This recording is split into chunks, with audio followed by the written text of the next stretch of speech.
our bodies are very efficient at telling us, if you don't use it, trust me, we are going to decide physiologically it's of no use. That's what will happen. You're carrying all this excess metabolism that you don't need. So let's get rid of some muscle.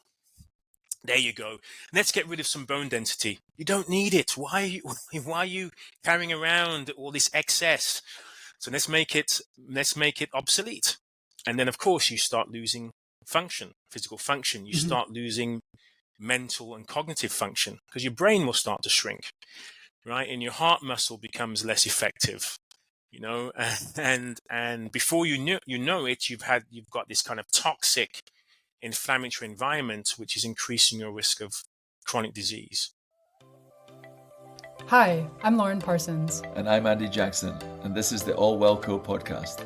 Dive deep with us as leading experts share their unique perspectives on topics such as recovery, sleep, movement, and the latest innovations in the space.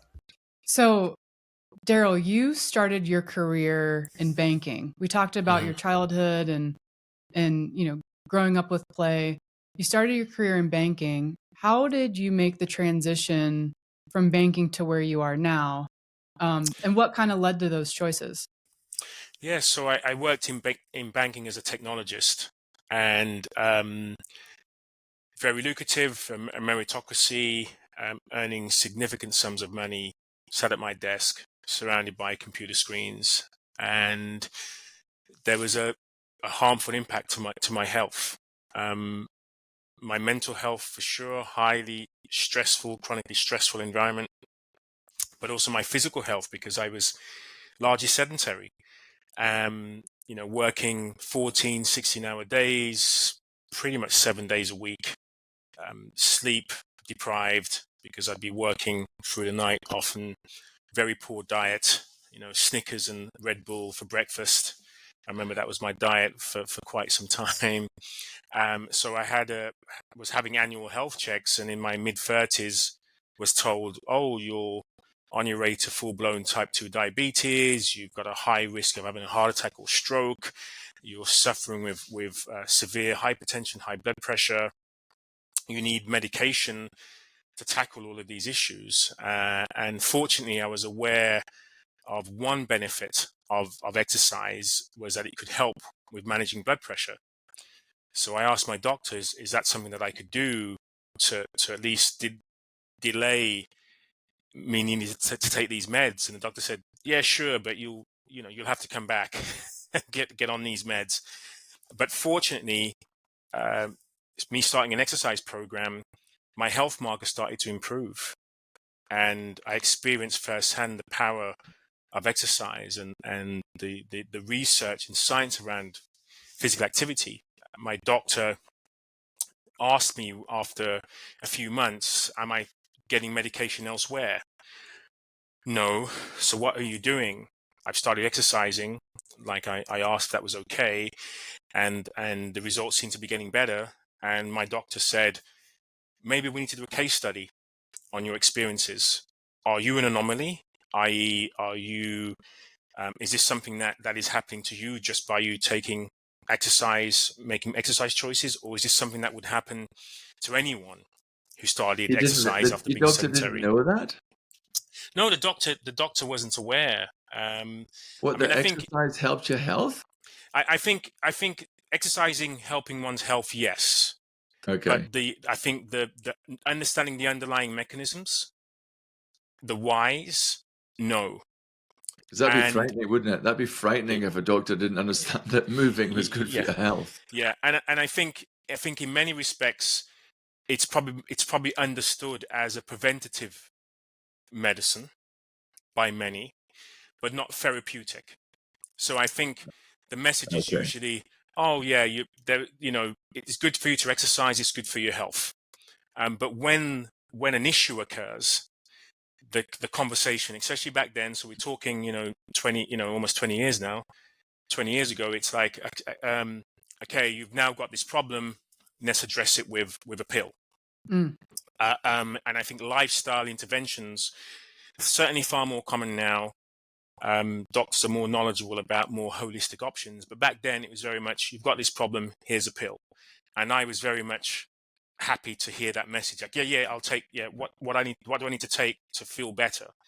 But because I was aware from somewhere that exercise can help reduce blood pressure, I'm like, I might as well start exercising. I know I'm not doing anything at all.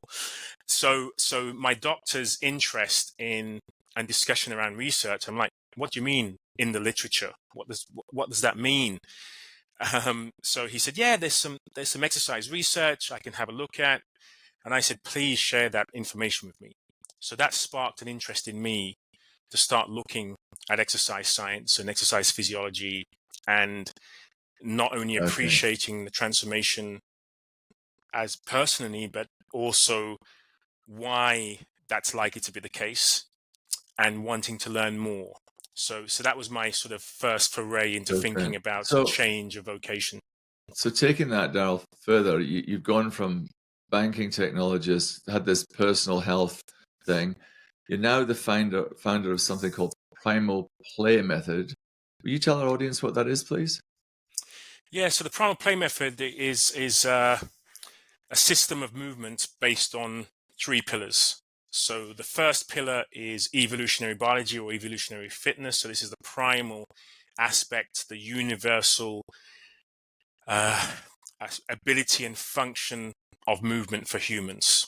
So moving like the animals we are, moving by utilizing the movement patterns we have available, the pushing, the pulling, the lifting, the carrying, climbing, jumping, sprinting, etc. And modeling as best as possible what our ancestors did and the environments that they were in to develop these capabilities. So that's the primal evolutionary biology, evolutionary fitness piece. The second pillar is exercise physiology. So this is the exercise science, and that's a science of understanding pretty much what happens to our cells when we exercise, what happens to our cells when we don't, what happens when we train, what happens when we exercise, what happens when we're physically inactive. And these changes are changes of adaptation, not only physically, i.e. improvements in fitness, but also physically in terms of improvements in health, physical health, mental health, as well as emotional health. Activating our feel-good hormones, activating improvements in cardiovascular fitness, activating improvements in reduction in risk of chronic disease, improvements in how we feel in terms of mood, and reduction of risk of premature aging, and being able to maintain independence as we age. So that's a huge piece of science right there in terms of exercise physiology. And the third, which is the most important for me and my work, is the third pillar of play psychology. So it's taking these first 2 pillars of pretty dense, nerdy, geeky sciences and almost a bitter pill of medicine in terms of movement as medicine, and using a sweetener, a way of making this easily accessible, easily digestible. So play psychology is what I use to help maintain a sustainable movement practice, to focus on the joy of movement, the pleasure of movement, the passion of movement in the moment, not just the outcomes. So this is the USP of the Primal Play Method. So it's the primal pillar, it's the kind of powerful pillar, so that power of movement and all that it can do for us as humans. And then the third pillar is this play psychology, a bit of misdirection, a bit of this focus on fun, and bringing those all together to encourage people to move exercise can be fun. Who could ever thought that? Yeah, exactly. I mean, it's and again, even posing that question, we all know it can be fun. Many of us have experienced what it's like to have fun with exercise, but at the same time, when we look at the exercise industry, if we look at the fitness industry, there isn't much focus on the fun. They mention the word, but in terms of the visuals you see, in terms of the aesthetics that people are drawn towards, in terms of the performance that people are demonstrating in their craft of their physical excellence, there's very little joy or pleasure witnessed. And we also know this based on gym memberships. So gym memberships in many parts of the sort of gym space, rely on a subscription model, rely on tying you in for lengthy periods of time, because they know if you were just basing this on how great you felt doing it, you don't go after. Many people don't go after their first month of membership. They don't. They don't continue. So I think it's unfortunate that even though all three of us know how much fun you can have with exercise and movement, the vast majority of us are not experiencing that fun. Exercise is a dirty word for many, and the models that are offered to encourage movement and exercise and sport are very much, I feel, it's a spectator sport, in my opinion. We prefer to watch people exercise when we look at social media. Oh, wow, isn't that amazing what they're doing? I would love to do that. I'll do that tomorrow, never get round to it. Or we look at physical excellence on the sporting field and say, wow, isn't that amazing? They're talented, gifted. I'm not. I would love to do that, but don't. Or even if our kids are playing, it's like, let's observe them. Let's make sure they're okay. Let's cheer them on while they're playing sport. But do I participate? Maybe not. So I feel that my work or my play is trying to tackle this problem head on, of looking at this, I suppose, differently, with a different perspective, and trying to understand why humans have a difficult relationship with exercise. You know, we experience it, we feel better when we do it, but why don't we want to do it again and again and again and again? And then there's a few of us that do, who love exercise, who will make the most of their gym memberships, who will buy the magazines, they'll complete their online programs. But that's a significant minority of individuals who maintain that discipline and self-will to do so. Yeah, I can hear it in your voice. What inspires you to be so passionate about this? Play. It's as simple as that. I'm a more playful. I suppose I'm the adult version of my childhood playful self. So my childhood self hit a brick wall when it came to play. You reach a certain age, you're told you have to conform. Playtime is over. Now it's all about work. That meant me going to university. That meant me working in a career that I wanted to work in, and I wanted to receive the rewards. But when I think about, was there any joy in that pursuit? No, there was no joy. There was momentary happiness based on the paycheck, for sure. I could do far more things, especially in comparison to my childhood, which was quite impoverished. So for me to succeed in that world was an incredible achievement for somebody like me. But was I happy? No. Was I passionate? Not really. I was just good at what I did, and that was about it. I found my passion when I realized I've transformed my own health and I can help others do the same. And I can do this in a way which I enjoy. So I tried to have a love affair with exercise, and I really struggled. I took my working personality, applied that to the gym, and I thought it was going to work out for me. I was like, this is incredible. I'm smashing it in the gym. I'm getting on top of the leaderboards. I never realized I could do this stuff. I was a geek, a nerd, struggled to do one press up in my adulthood. I remember, like, oh my gosh, I'm just too weak. I can't do this. Then I realized, actually I can do a lot more than I thought possible. So I was driven by the competition of fitness. I was happy to beat my peers. I was happy to exceed what I felt were my limits. But actually, I realize now that the joy was very short-lived. It only lasted as long as I could see my name on the leaderboard.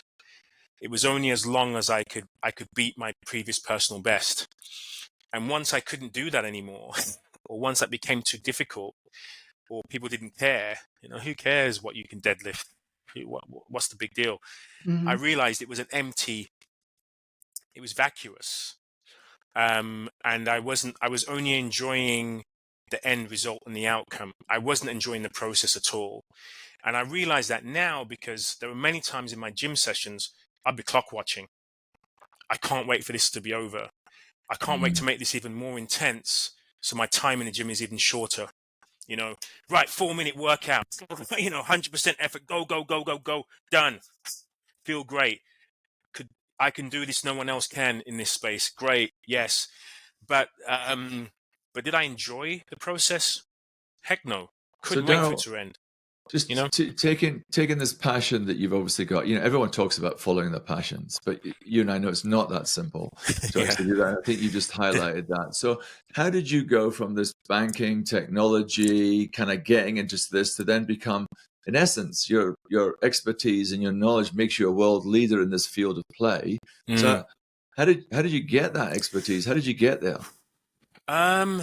With great difficulty. So one, I didn't have an entrepreneurial background. I hadn't run my own business or anything like that. Secondly, it was a completely new field, from computer science to the kind of human sciences, the sports sciences. I certainly had to learn how to re-engage with my playful self once I recognized that was important. And then thirdly, from a business point of view and a marketing point of view, it was certainly an easier choice to say, which is what I initially decided, I'm going to create an elite black box gym for people who were like myself back in banking.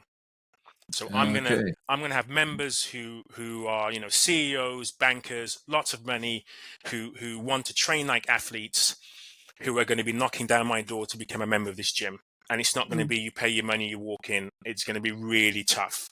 And I actually got mentored at certain gyms around the world who had a similar model. And I was like, I'm going to bring that back to London. And, I'm going to have like 10 members, 50, whatever that number is. And people are going to be talking about this and like, I will do whatever it takes. I will pay whatever it takes to be a member of this gym. And so that was my initial idea. And it kind of meant everything to me to deliver something like this. I was like, right, I'm going to get the investors. I'm going to target the people who will make this happen. And I'm going to get trained and mentored to make this happen. And I had a bit of an epiphany during that process. I'd say I was probably about 80% of the way through that process of making that happen. And that was basically, why don't I love the movement practice that I'm doing, like deeply, passionately in love with this? Why not? Why am I procrastinating about the things that I wish to be doing? Why doesn't it bring any joy? And so that question for me was based on, when was the last time you loved movement? And the two answers that came right away were, as an adult, was when I was in nightclubs dancing all night. I could pretty much do it forever. Right, the music's on, that's it, I'm away. And the second was playing with my nephews and nieces and my kids and being like a kid again. And then the third, which was the biggest part of the kind of the pie chart, was my childhood. And I was like, you couldn't tell me to stop. Do you know what I mean? But when I'm exercising, I kind of can't wait until it ends. So that was a turning point of becoming passionate about movement. Then I had to find out, how can I take this passion with movement and communicate that and see if it resonates with others. So that was trust me, that was a hard road, especially when you feel that most of the fitness space is not really interested in play. Adults in themselves aren't really that interested in play, because they either see it as something which is childish, just for kids, or they see it as a opposite to work. So I want to work out. Why would I play out? Why would I waste time playing when I can just work? And now I realize play is a superset of a work ability. And once you recognize that, or as I do, then you see far more opportunities. And that opportunity led to me be able to monetize my business. Whereas prior to that, it was, I mean, doors would have slammed in my face. What are you talking about? This isn't for me. To, oh my goodness, Darryl, I resonate with your message. I feel exactly the same way. You've brought this to life.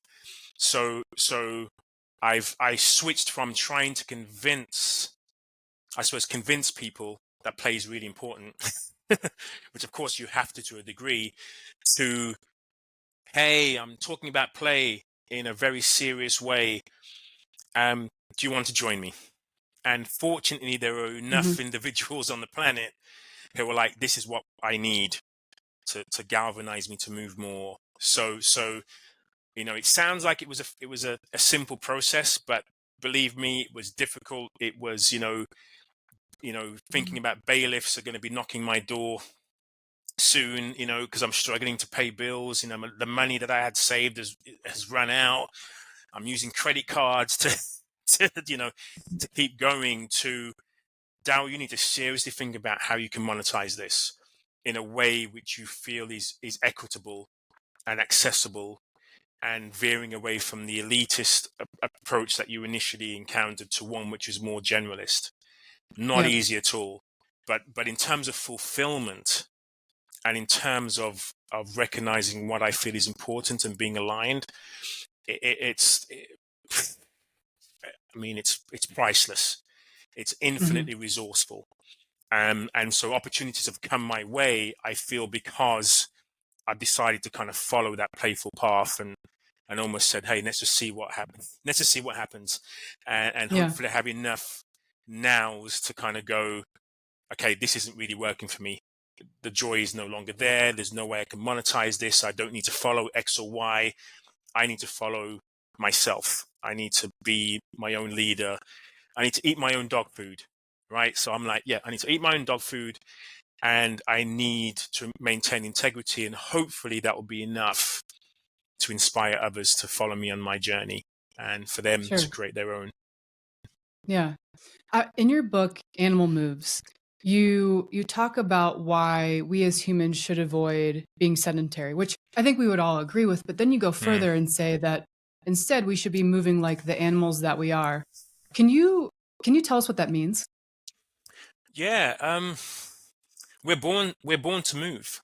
So we have an instinctive driver to move, right? From our earliest memory, we're moving our necks, our heads. We're rolling over. We can't wait to crawl. We can't wait to stand, to walk, to bounce, to run, to climb. And this is instinctive. These aren't movement patterns that we're shown how to do. They happen because we're humans, and if we have that capability, we're driven to do those things. And so when you think of this accelerated physical development that exists in the first few years of life, and you think about the societal pressures that say, no, don't. So this comes from, come on, John, come on, Jane, walk, crawl, come to me, come. And then there's like, no, stop walking, stop crawling, stay seated, don't explore your environment, stay in one place. So there's all this encouragement. Then there's the stop. Then there's the, okay, you're at school now, stay seated for the majority of your day. You come home, I'm tired, stay in one, keep quiet, go to bed, and then that continues into adulthood, where many of us are told to sit, be quiet in front of a screen and work for our 8-9 hours a day, and then sit in a chair commuting and be quiet on your commute back home, and then be quiet because we're watching some entertainment on a screen, either handheld or television screen, for the evening, then go to bed. So this natural instinctive driver to move, necessity to move, has been squashed by societal conventions, by our 21st century environment. We can outsource movement to labor-saving devices. We can avoid stairs and take the lift, for example. So we are becoming less human animal Hmm. because of it. And we know what happens if we tame an animal. A wolf becomes a dog, and if that dog isn't allowed to move, the health and the sort of the health and longevity of that animal is significantly reduced to the Hmm. point of it being animal cruelty, right? And in many respects, as humans, we're doing this to ourselves. We are becoming more sedentary through choice. We are making choices, and some of them are not just based on willpower. It's almost like a coercion, because we desire comfort, we desire convenience. We have the ability as humans to make this decision of looking for shortcuts. And so because of this mechanism, I will buy that really comfortable armchair that feels like a bed and has massive cushions and is not telling me, Darryl, get out of this chair because it's uncomfortable. So, so I will buy the chair that makes me feel really uncomfortable, but that comfort leads to discomfort based on our atrophy of muscles, the pain that comes from not utilizing our muscles, the Yeah. increasing back Short term pain. versus long term. Yeah, Yeah. so in the short term we feel good, Hmm. but it leads to more depression. It leads to more physical musculoskeletal problems, right? More back pain, more neck pain, more postural issues, more fatigue. We feel more lethargy, less energy, less desire to do things, right? And the only solution is to unravel that, Hmm. which we can't do because we can't go back 20, 50, 100 years. That's not going to happen. So we have to find a way of integrating more movement into our day and becoming more animal, becoming more Hmm. human, recognizing that movement should be prioritized in our day, even in a sedentary environment. We need to make the choices and be a bit of a rebel and say, if I can take the stairs, I should take the stairs. If I'm concerned about getting out of breath, sometimes you need to get out of breath. If I'm concerned about, utilizing my muscles to exertion, I should exercise my muscles to exertion, right? Because we're designed to do so. And our bodies are very efficient at telling us, if you don't use it, trust me, we are going to decide physiologically it's of no use.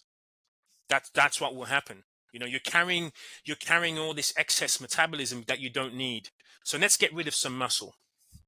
There you go. Let's get rid of some bone density. You don't need it. Why are you carrying around all this excess? So let's make it obsolete. And then of course you start losing function, physical function. You Hmm. start losing mental and cognitive function because your brain will start to shrink, right? And your heart muscle becomes less effective, and before you know it, you've got this kind of toxic inflammatory environment, which is increasing your risk of chronic disease. So, Yeah. very long-winded way of saying the gravity of the situation, the harmful impact of a sedentary environment, sitting being the new smoking, right? And this sedentary environment, this physical inactivity is independently assessed as being a factor leading to chronic disease. So even those of Yeah. us who exercise, if you exercise between 60 and 80 minutes per week, a moderate intensity, if you're sitting for 6 hours a day, you're only undoing that sedentary behavior by exercising 60 to 80 minutes per day of moderate Hmm. intensity physical activity, which means you need to do more than that to undo the harmful effects of sedentary behavior, right? So we need to do a lot of physical work to undo sedentary behavior.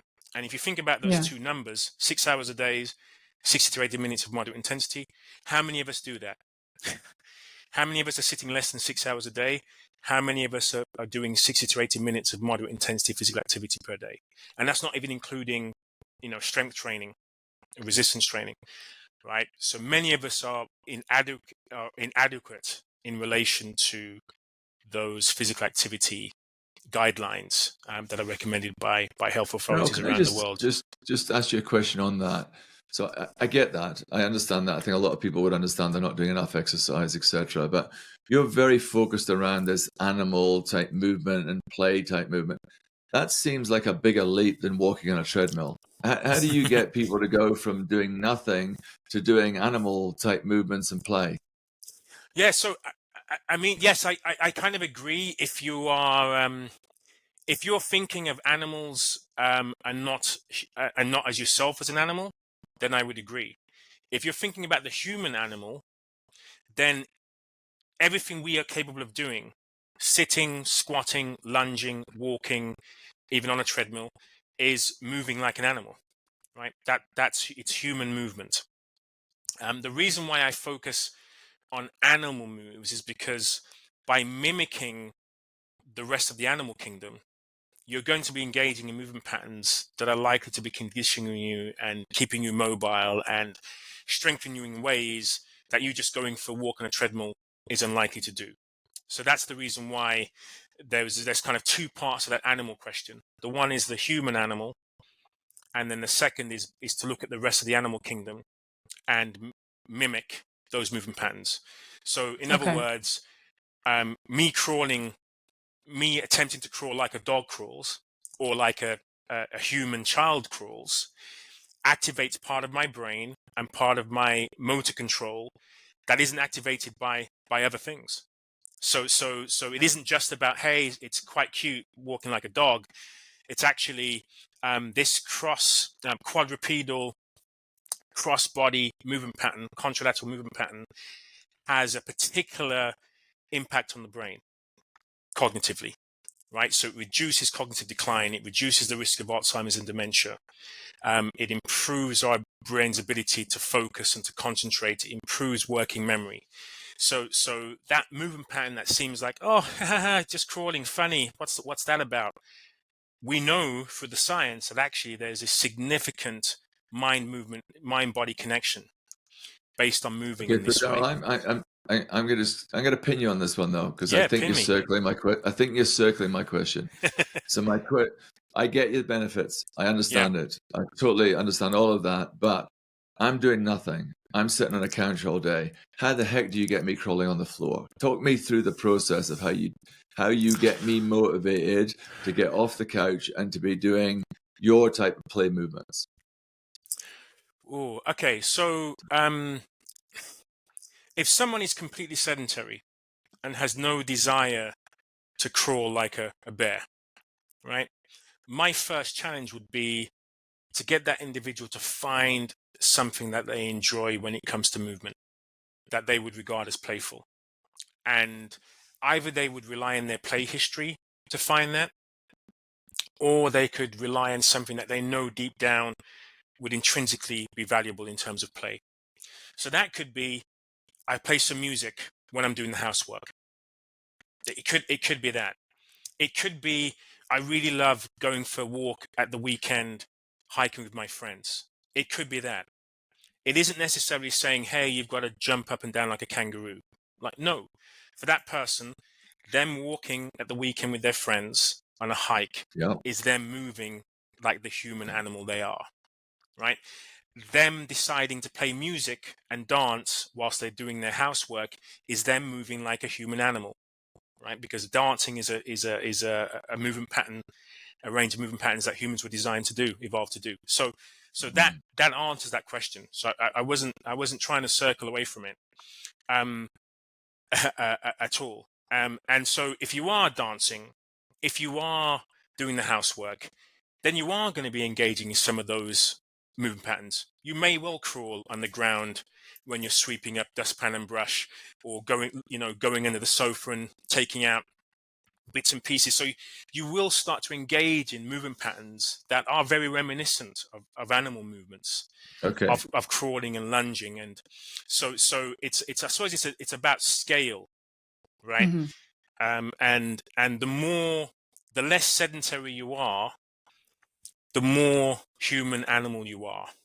That, I suppose, is the question. So the more time you get out of your chair from sitting to standing, the more you go from standing to walking, The more you explore, rotational movements, say through dancing, moving backwards, bending the knees, reaching out for things if you've got a standing desk, all of those things which seem to us as kind of micro movements, not making much of a difference. But based on the evidence, we know even those breaking up of sedentary behaviors are really important. So that's where I So would start with this with the is all skeptic. part of the Primal Play Method. Yes, this is all part of the This is Primal Play all Method. part of the Primal Play Method. Okay. And then Yeah. can I go on and then can I go to a Primal Play Method class? Yes. So I used to run classes regularly in London. I do less of those now, but I actually host a certification program. So I tend to do workshops based on education to clinicians, personal trainers, educators about the method. I provide resources in terms of my books and online education. And I also have a train-the-trainer option, which is a certification program. So that's how I found is the best Got way it. for me to scale this. And my ideas is to get others to utilize this method to their communities, Yeah. rather than me trying to do it all, in my Got it. pocket of West London. Say, hey, come and join me, a few times a week. It doesn't Understand. scale, and it doesn't help to get the message out globally. So I try to have access points of people who want to see me one-to-one, which can happen as clients, to those who want to engage with me in terms of an audience where I'm doing public speaking about my philosophy of movement, to those who read my books and use this in their home or with their those that they influence, and to those who want to take it out to wider communities because they're educators or personal trainers, and clinicians and so on. I want to ask you about, so I saw that you created the Animal Moves decks as to almost complement your book. Can you talk us through how someone is supposed to use those decks, or just how did you design them to be Let me see used? if I've got one to hand. Not quite, but so I've got these decks of playing cards that I've created for young kids, 3 to 6, 7 to 14, for office workers. So I've got an office moves deck, and for adults. And the idea is, if you can think of the book as a structured 12-week program, where you're exploring all these different types of movement patterns from the animal kingdom, and you're introduced to ideas as to why these movements are beneficial, right? And why you should be doing them. But there's still some there's a structure to it. It's a program. And I mentioned some playful ideas, but it could feel quite intimidating. So I introduced these cards as a way of making that concept more playful, some more immediacy, some more spontaneity. Hey, pick a card. You've got 15 seconds. Pick a card. Do this move, right? Put them on your standing desk or seated desk. Pick a card. Have a movement break every half an hour. Right? Get your colleagues to join in. Use it for team building exercise. Use it to play games. So I remember at Christmas when I released the first deck for adults, and I had people emailing me saying, "Hey, Darryl, I haven't seen your deck since I opened it. Like the kids, they're using the deck. Can you produce one for kids?" So I recognized there was this value of the communal aspect of families using this deck together, and liking the analog aspect of this, like not utilizing a screen to engage in movement, looking after the cards, something they could touch and feel and play as a game, and the ability for them to create their own rules around how they play these games. Darryl, one of the things we try to do on this podcast is we've got lots of professionals who are listening, and they probably want to manufacture and create products, etc. You just give us a very brief overview. How did you get them manufactured? How did you get the actual work done as advice to other professionals? Yeah, so I was fortunate enough to, I'm pretty savvy from a graphical design point of view. So I worked in the design myself. Probably took a bit longer than if I engaged in a third party. But I wanted there to be almost like a homemade feel to the cards, and it to really be about me and my passion. And then I sourced different manufacturers in the Far East, in China predominantly, as it's going to be very cheap sourcing from there. And then I looked at producers locally because I was like, actually, I want a really good quality element to these cards. So I approached local manufacturers in the UK, and that's what I ended up doing. So they're kind of made in the UK. I could go and visit the factory to and discuss the specification, and that was very, very seamless. Of course, there's a higher price point based on that, but the quality of the product is paramount. And I know it's not something which is going to be a mass marketed product. So no concerns about me having to order hundreds of thousands of units to get that price point really low. But I think that's a really good bit of advice, though, that I just heard from you there, is to say to people that, look, it's actually okay if you create a product that's a niche product, that's a specialized product for certain things, and don't worry about you're going to be, the next Elon Musk selling Tesla.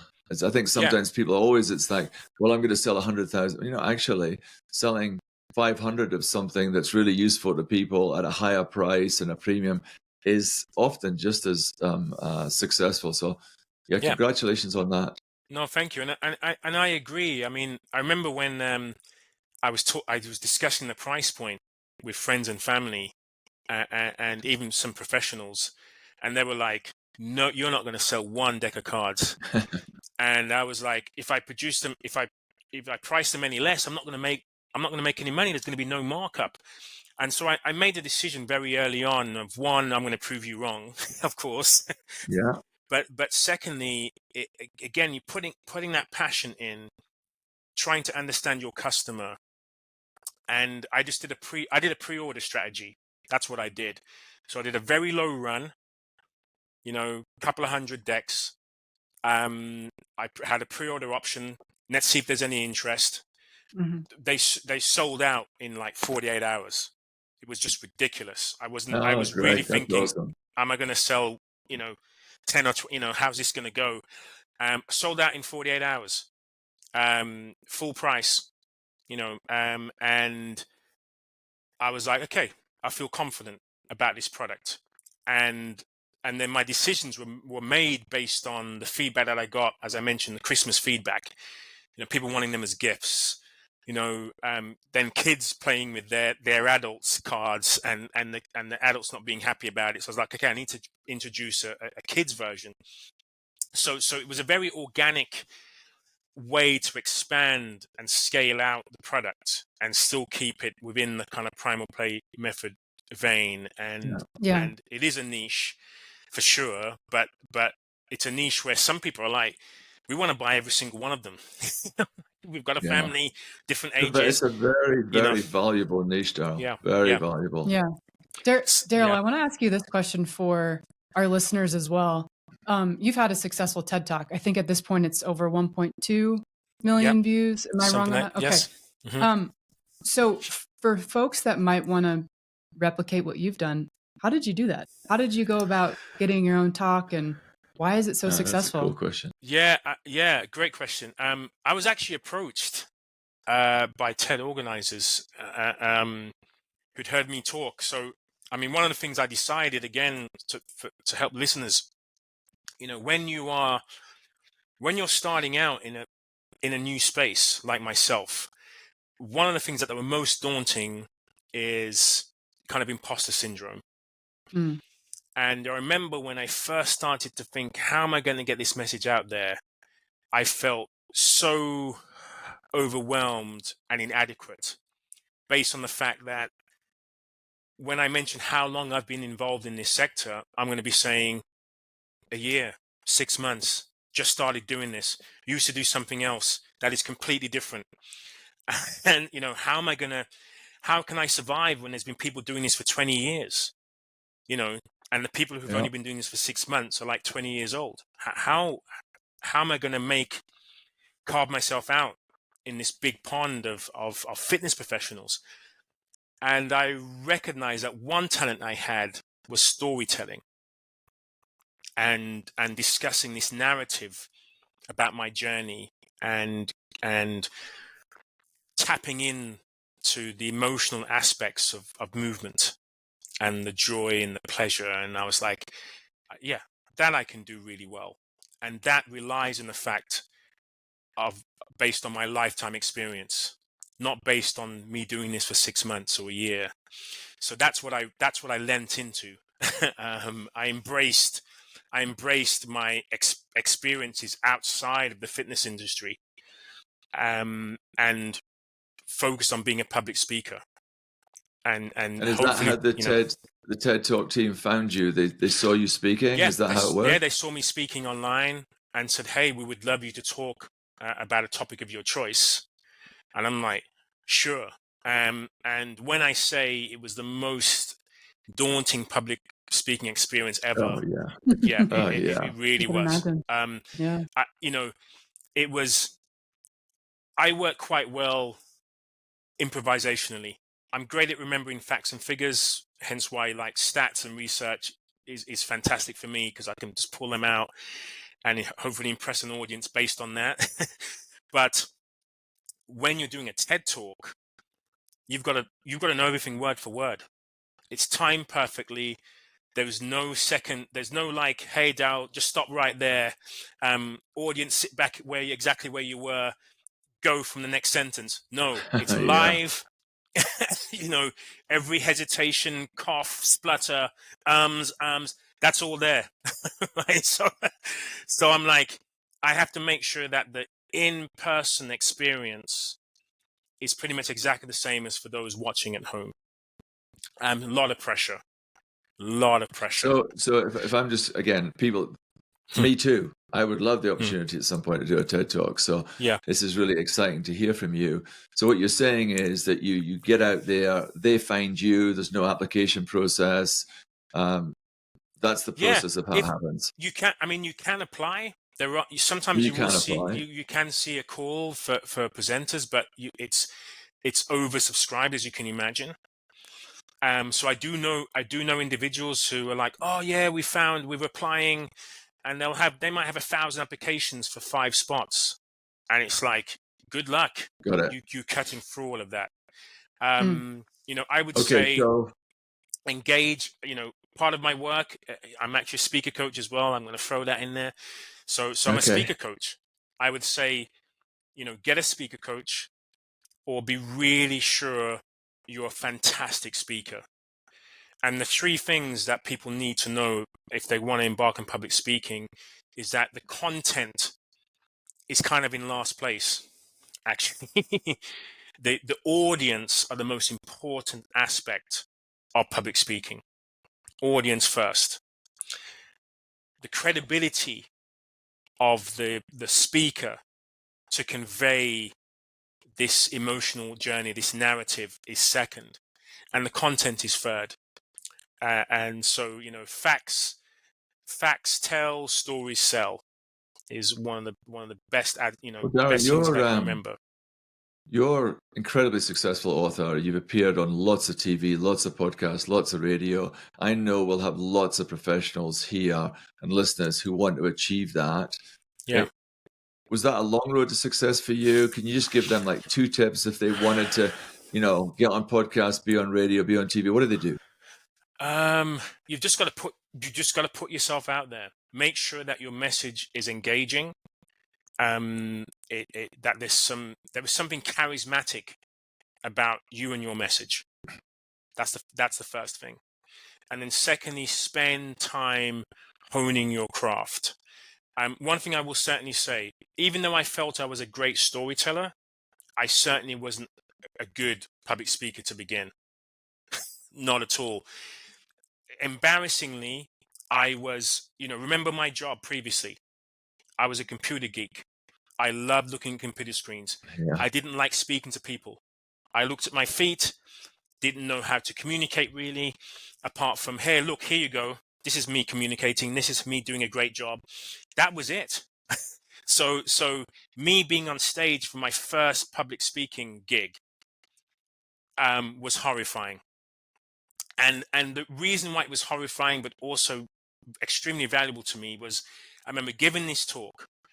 I crammed so much knowledge into this talk imaginable. Like, it was absolutely, propeller head, science, science, science, science, science. Yeah. Look how clever I am, blah, blah, blah, blah. Thinking just about me. Me. Look how great. Me.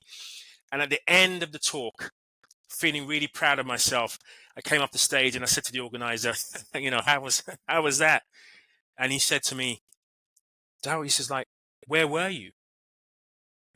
I didn't see you on the stage. I'm like, what do you mean? Everyone else has told me how great that talk was.